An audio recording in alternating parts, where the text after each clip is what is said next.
Okay, this is the learning outcome for this topic, for today's topic.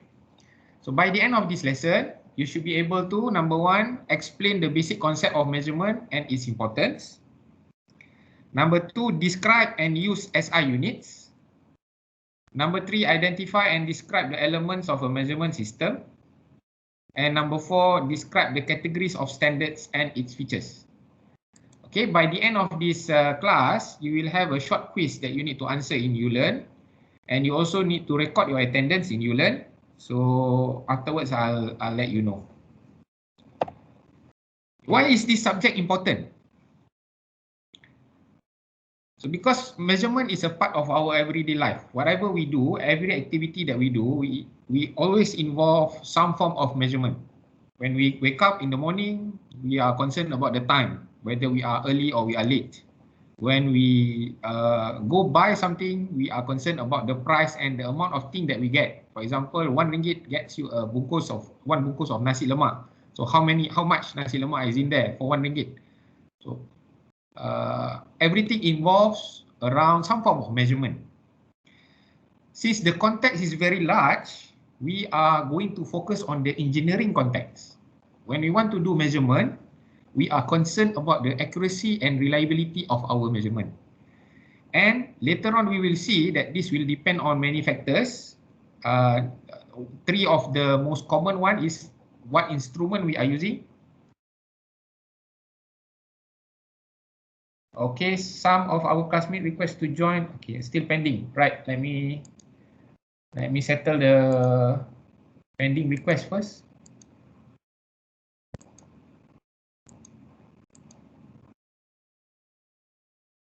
Okay, Nordiana, there are no pending requests as I can see in my monitor now.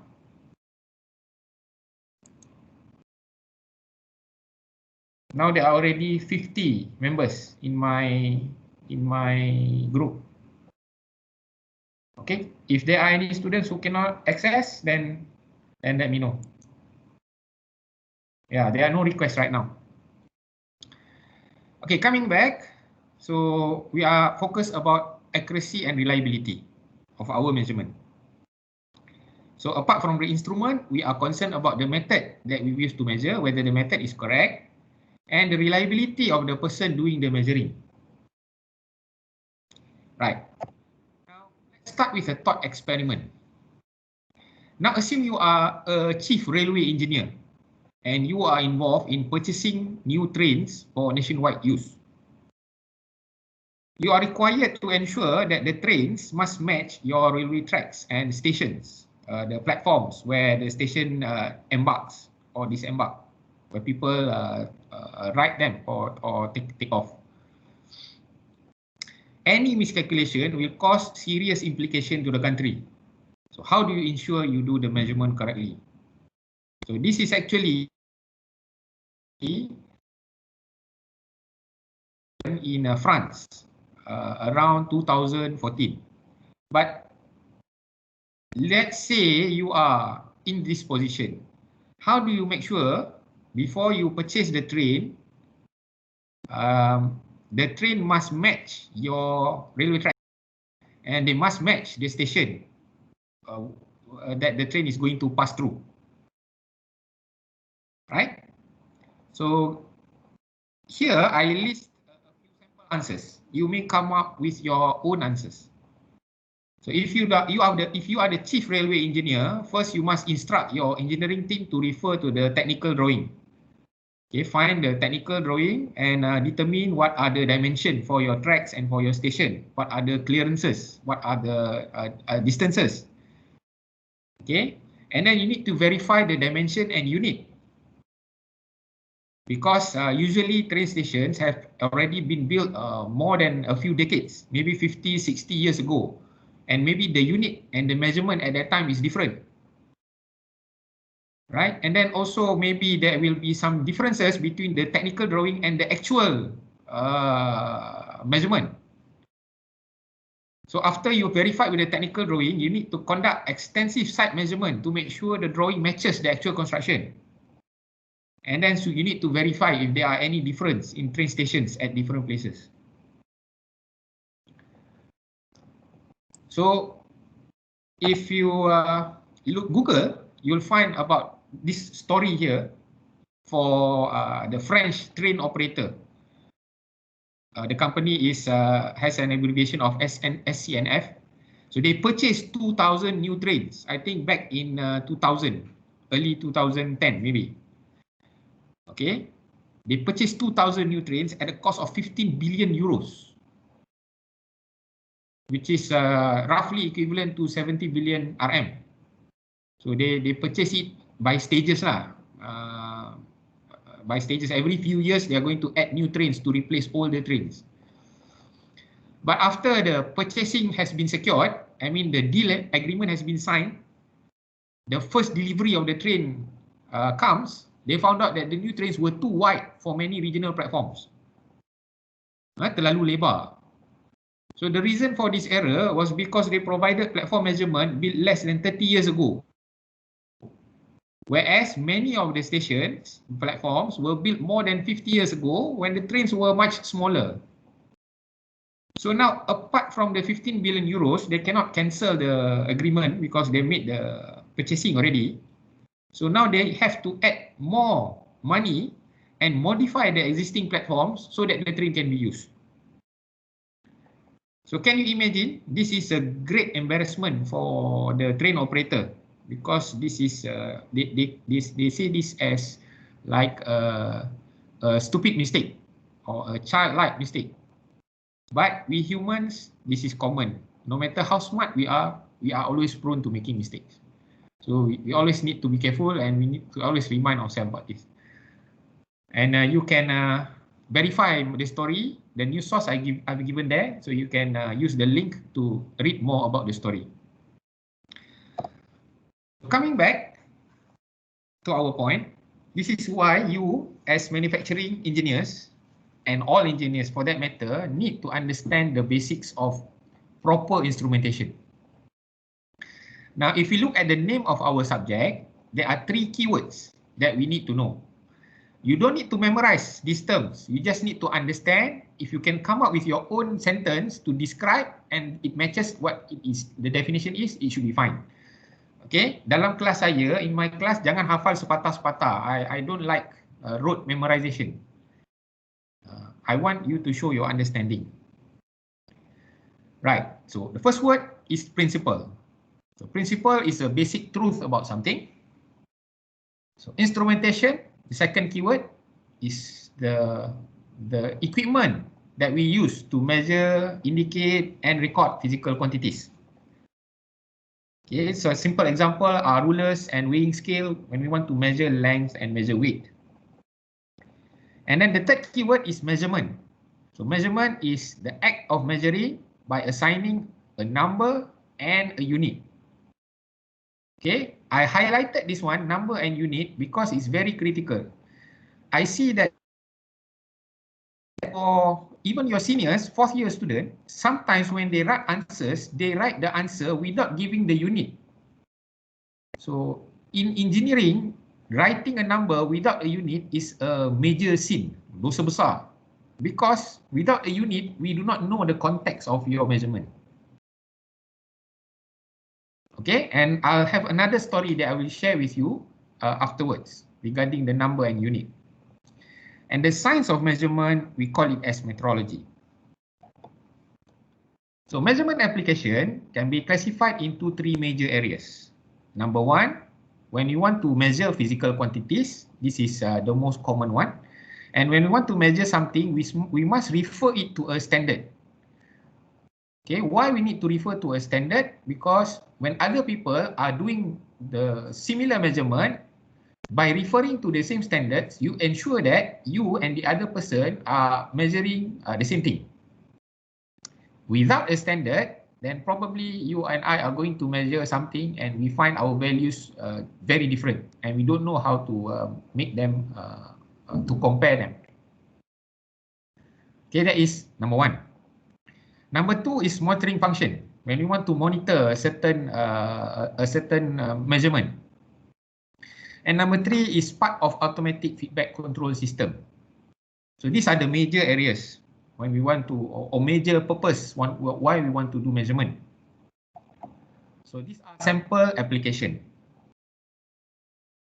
Okay, let's say we want to measure the temperature. So if we simply want to measure temperature of physical materials, or if you want to measure our own body temperature, whether we want to verify we have a fever or not.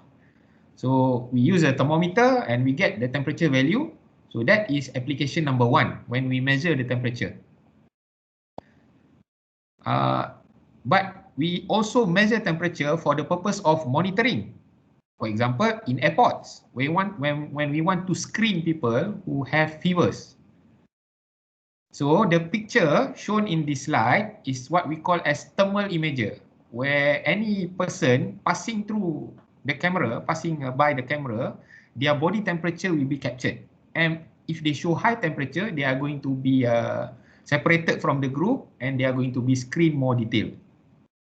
Okay, so this is for area number 2. We want to monitor the temperature. And then for number 3, we want to use it as a feedback for our automated system. You refer to the figure below here.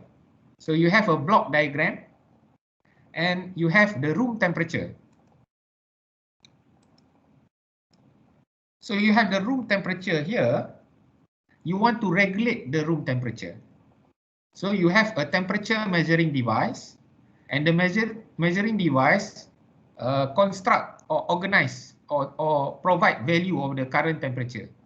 So let's say now the room temperature is 20, but you want to raise it to 24 degrees Celsius. The room temperature is 20 degrees Celsius. You want to raise it to 24. So what the temperature measuring device is going to do is going to provide the temperature to the comparator.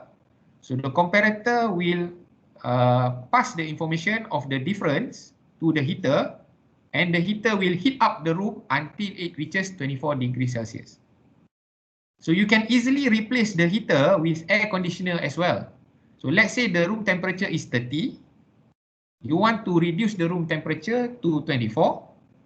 So the temperature measuring device will provide the temperature, let's say 30. So it's going to be minus with the room temperature 24, and the air conditioner here will reduce the temperature until it reaches our desired temperature.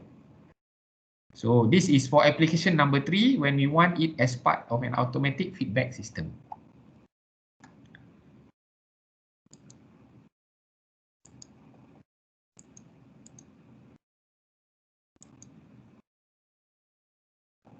Okay, I just added 2 more, Muhammad Amirul Ali and Amirul Anwar in the group. Okay, moving on. So for measurement units, we are going to use the International System of Units, which is SI. You are already familiar with this. For base units, there are 7 units which forms the basis of SI units, and it is going to be the basis of other units where we can derive according to the application. So I hope you can memorize these 7 base units. So we have kilogram, this is for weight, meter for length, second for time, ampere for electrical current, Kelvin for temperature, mole for chemical amount of substance, and candela for light intensity. Okay, from these 7, these are the defining constants that they use to develop the unit, and these are the actual value given for each defining constant. Now, I'm not going to discuss in detail how from this value they get this value, because that involves another different story. We are just going to apply it. If from those base units, we can produce derived unit. Okay, a derived unit is recognized by the dimension, and it's actually a combination with base units or with other derived units. So these are 3 simple examples. If you want to find the area, so area is actually the length times the length So these are two base units. So you get the dimension as meter squared.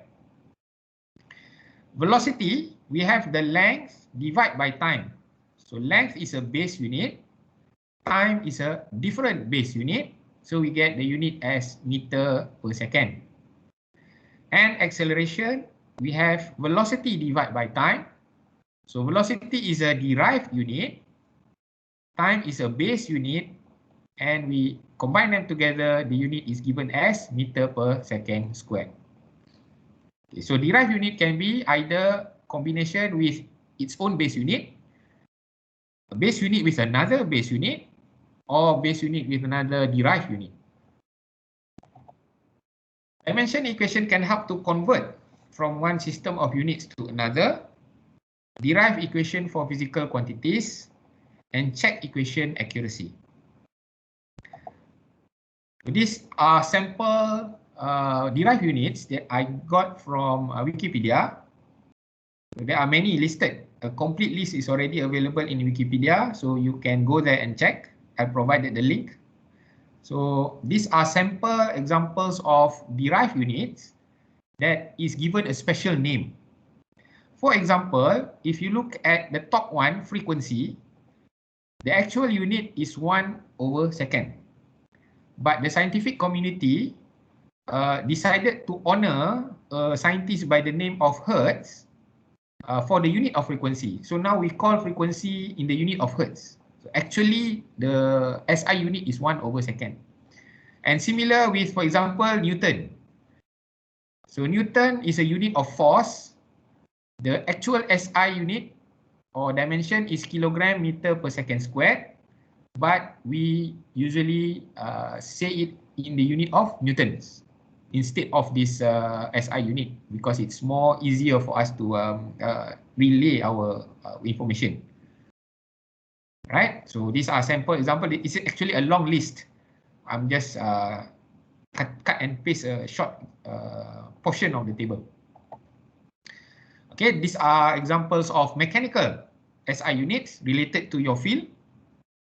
Okay, also a long list. I just screen cap the top one, and you can refer the detailed list in the Wikipedia website and together with all the base units and the quantity it represents.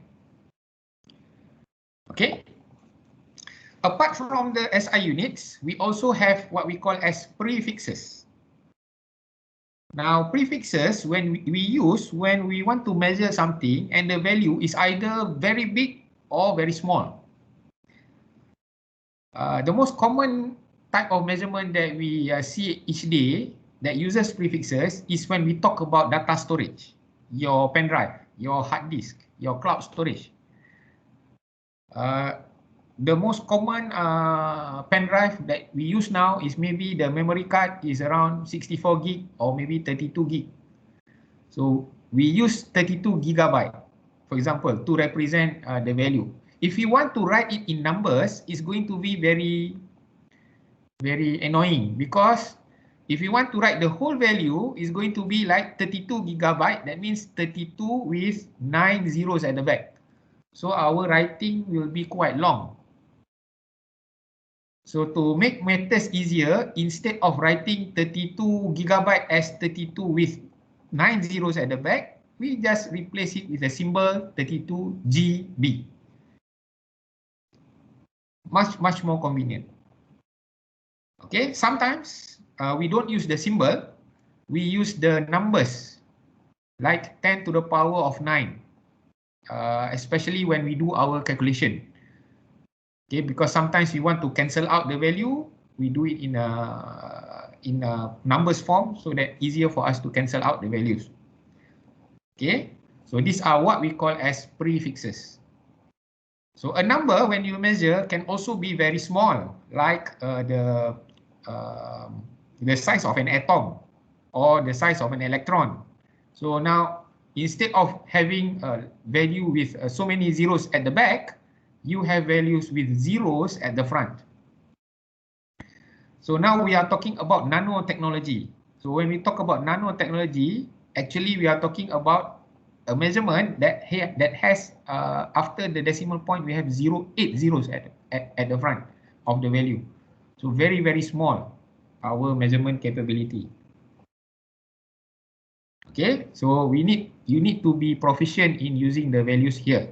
And we will do the exercises once we reach at that point in our upcoming weeks. Okay, apart from SI unit, we also have imperial units. So imperial units is an old British system for measuring units. So instead of using centimeter, meter, and kilometer, they use inch, foot, mile, and so on. And for area, they use square feet, 1 acre. In our practice in Malaysia, there are still some field that use imperial units. For example, if you want to buy a house, usually the area of the land or the area of the house is given in imperial units. A few feet, like 20 kaki kali 70 kaki, 20 feet times 70 feet. They don't provide in meters because people seem to be used to using feet. They haven't migrated. If you want to buy construction materials like tiles, right, for your house, many still use the imperial units. And there are still a few applications. Like if you want to buy land, some still use acre. Berapa ekar tanah tu? Because in the grant dekat jabatan tanah tu, at the land department, usually it's measured in acres. The old grants. So still some, but not too many. Right? But imperial units have many weaknesses. It has inconsistent scale, arbitrary range, and confusing unit conversion. So like if you want to measure length, right, as you can see in the figure here, if you use SI from millimeter to meter, so we have 1 meter is equivalent to 1000 millimeters. And 1 kilometer is equivalent to 1000 meters. And 1 kilogram is equal to 1000 grams, and so on. So you have a consistent range, which makes it easier for you to convert from one unit to another. But for imperial units, the range is arbitrary. You see, in 1 foot, you have 12 inches. In a yard, you have 3 feet. In a mile, you have 1,760 yards. So there's no consistent range, which makes easy for you to do mistake. Similar for temperature, we use Celsius. So Celsius, the range is intuitive, 0 to 100. So 50 we know is the middle point, 100 is the boiling point. But for if we use Fahrenheit, it doesn't start at 0, it starts at 32. So actually 32 is the freezing point in Fahrenheit. And the range is 180, not 100. So when we read a value, like for example, 80 Fahrenheit, what does it mean? We don't know because we are not sure. Okay, this is the weakness of the imperial units. And similarly, countries like United States, when they write their dates, they write month first, then day, then year. For us here in Malaysia, we use day, then month, then year. So sometimes there might be confusion when you use the computer setting is in US, so you might get confused about the date. Okay. So in the world, as of 2019, there are only 3 countries that still uses imperial units. Okay, so in this map, it is highlighted in red. Do you know which country this is? So this is United States, Liberia, a small African country, and Myanmar, our Southeast Asian neighbor. And then the yellow one here is UK, United Kingdom, the origin of British imperial unit. So even they use imperial, some of them they use imperial, but mainly they use metric. I'm sorry, they use a combination of imperial and metric. So for the rest of the world, including us Malaysia, we use metric as our main measurement unit. Okay, so when we talk about conversion between metric and imperial unit, this is a very interesting story. So this happened back in 1999, which is about 21 years ago, when NASA launched an orbiter to study the weather at Mars, planet Mars. So this is the orbiter. So they want to study the weather to see whether there are any possible life or aliens that exist in Mars. Okay, so they submit or they launch this orbiter, and here on the left hand side you see the solar panel. So the solar panel is used to power up the orbiter, and then inside the orbiter they have thrusters that determine the trajectory, the direction of the orbiter. So the trajectory of the orbiter needs to be corrected from time to time to make sure that it is on course. But there is a problem at that time that they did not notice.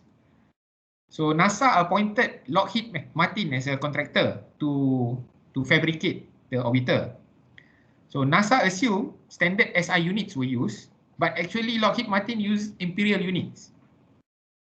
So when they want to, every time they want to correct the direction of the orbiter, they put into the computer software the wrong value. Okay, so when Lockheed Martin provide the value of 1, NASA assume the value is 1 Newton per second, but actually it's 1 pound force second. So there is a difference of factor by 4.45. And this was the main reason why when the orbiter approached the atmosphere of the planet Mars, it got destroyed. And the cost for the orbiter, the loss is around 200 million US dollars at the time. Okay, simply because they did not verify the unit of conversion. So which is why I want to highlight, when we do measurement, each measurement must have a number and a unit. Okay, and if you want to find out more about the story, you can check the link, YouTube link here, and watch for yourself. Okay, so now it's 11:40. Let's take a short 5-minute break before I cover into the next items, which are the elements of a measurement system and the categories of standards. Okay, so now it's 11:40. I have a short 5-minute break. We continue at 11:45. Meanwhile, if you have any questions, you can write up in the meeting chat and I'll try to respond.